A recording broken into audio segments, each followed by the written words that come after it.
Punção venosa central. Materiais: bandeja, pacote de curativo, pacote LAP, avental, campo e compressas cirúrgicas grandes e estéreis, escova para lavagem das mãos, gorro descartável, luva estéril, luvas de procedimento, máscaras descartáveis, óculos de proteção, catéter venoso central do tipo e tamanho indicados para cada paciente, clorexidina em solução digermante, clorexidina em solução alcoólica a 5%, álcool a 70%, seringa de 10 e de 20 ml, a agulha de 30 por 7 milímetros, agulha de 40 por 12 milímetros, fio de mononylon do tamanho indicado para cada paciente, lâmina de bisturi número 11, um frasco de 5 ml de lidocaína 2% sem vasoconstritor, pacote de gás estéreo cortada para catéter, fita adesiva hipoalergênica, torneira de 3 vias, soro fisiológico 250 ml a 0,9%, equipo de soro, suporte de soro, foco de luz.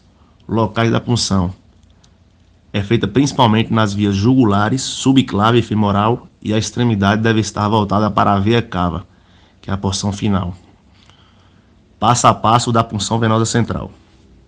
O primeiro passo é posicionamento do paciente, depois preparo do material, localizar a veia, a proteção do profissional, que inclui o uso de avental, longo, gorro, máscara, óculos de proteção e luvas estéreis, limpeza da pele com solução antisséptica, colocação dos campos estéreis, infiltração da pele com anestésico local, lidocaína 2%, puncionar a agulha acoplada à seringa, depois a passagem do fio guia, dilatação do trajeto, inserção do catéter, retirada do fio guia.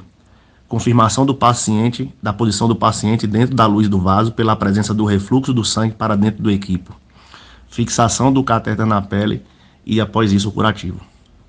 Na abordagem à veia jugular interna, com o paciente em decúbito dorsal em posição de Trendelenburg, com a cabeceira abaixada a 15 graus ou com a cabeça rotada para o lado oposto ao da punção. Identificar o ápice do triângulo formado pela cabeça do músculo esternocleidomastóide, situado aproximadamente a 5 centímetros acima da clavícula, que marca o local da inserção da agulha. Após isso, introduzir a agulha lateral à pulsação da carótida em um ângulo de 30 a 45 graus com a pele. Dirigir a agulha lateralmente ao plano sagital para o mamilo ipsilateral. Se o sangue não for aspirado dentro de 2,5 centímetros, retirar a agulha lentamente, mantendo uma pressão negativa, contínua e olhando para o retorno do sangue. Abordagem à veia subclávia.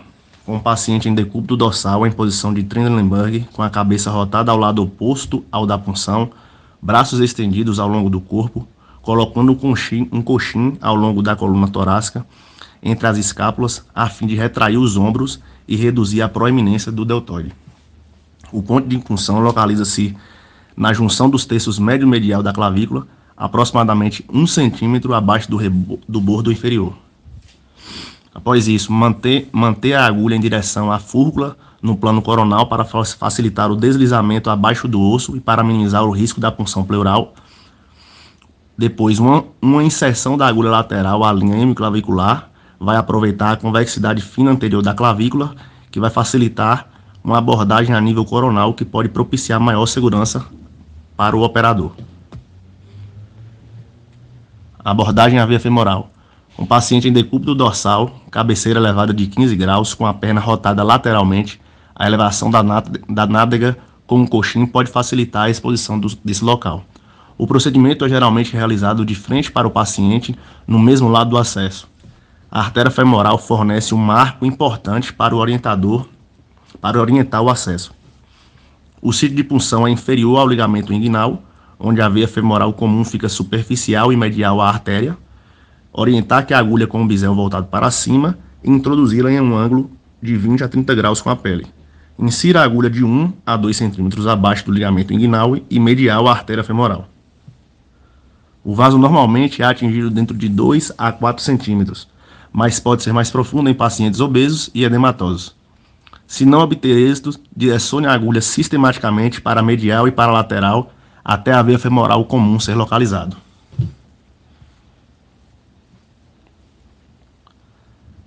As contraindicações da punção venosa central são a cateterização A cateterização é geralmente evitada em locais com distorções anatômicas, marca-passos ou estente endovascular, lesão cutânea próxima ao local com inserção. A coagulopatia não é uma contraindicação absoluta, mas esse procedimento nesses pacientes deve ser realizado por profissionais experientes. A trombocitopenia com contagem de plaquetas inferior a 50.000 microlitros constitui um risco maior do que o tempo de coagulação prolongado. A abordagem da via subclave geralmente é evitada em pacientes heparinizados, coagulopata, com doença unilateral ou bilateral pulmonar grave, que pode ser descompensada na sequência de um pneumotórax iatrogênico. As indicações são reposição rápida da volemia em pacientes chocados, necessidade de nutrição parenteral por tempo prolongado, dificuldade de acesso periférico, hemodiálise e administração de medicamentos como drogas vasoativas, soluções irritantes ou hiperosmolares. O conceito da punção venosa central é um procedimento no qual o acesso é feito com a extremidade do catéter se posicionando em uma das vias mais profundas. Com isso, torna-se muito mais invasivo do que a punção venosa periférica, necessitando de um maior cuidado e treinamento dos profissionais. É usado em pacientes que necessitam de quantidades maiores de medicamento e soro, bem como de medicações específicas como quimioterapia ou dieta parenteral.